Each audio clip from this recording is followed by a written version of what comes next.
What is up, YouTube? This is T.1 coming at you with another video, and today I'm going to talk to you about Smallville Season 2. Now, we're coming to the end of another month, and as I said in my previous video, at the end of every month I'm going to review a season of Smallville until May of 2017 when I stop making videos. So yeah, today I'm looking at Season 2, which, if you saw my review of the first season, you might have noticed I said it was okay, but it was really nothing special. However, in Season 2, I think the show really found itself and delivered what is, in my opinion, a huge improvement over Season 1. The first big improvement is that Lionel Luthor is bumped up to main character status.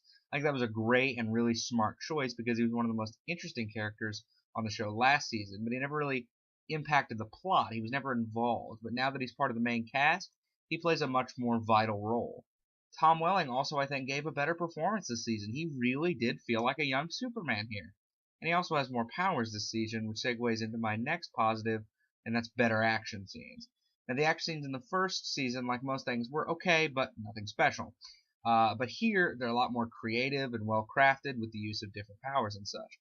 Another big improvement is the villains. While the show still does have a very villain-of-the-week kind of structure, although there are a lot more overarching stories this season, which is also an improvement, the villains themselves are just more interesting, especially because many of them are connected to the Luthors, which in this show makes anything better, trust me.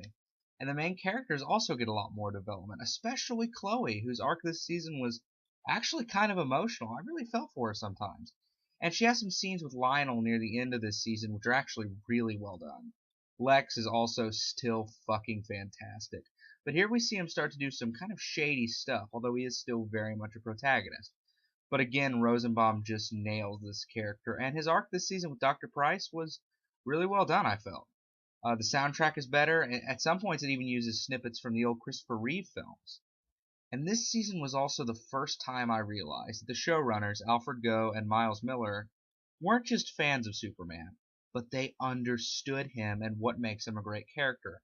And because of that, there's the real trademark earnestness of any great Superman story. And it's uplifting. This season really does Superman right. The highlight of this season for me, though, was the episode Rosetta. Now, Rosetta was an episode that was pretty inevitable. It was Clark learning about his origins, that he came from Krypton. But instead of Jor-El, who wasn't introduced until a couple episodes later, giving that signature speech about his son, here it's from an original character made up for the show named Dr. Virgil Swan. I know all of you are wondering why the hell I'd bother bringing that up. Well, it's because Dr. Swan is played by Christopher Reeve. Yeah. And that makes that scene so emotional. And as a huge Superman fan, I actually got kind of choked up, not lying. But there are some flaws here. It's still not quite perfect. Biggest one is, again, the special effects just aren't good.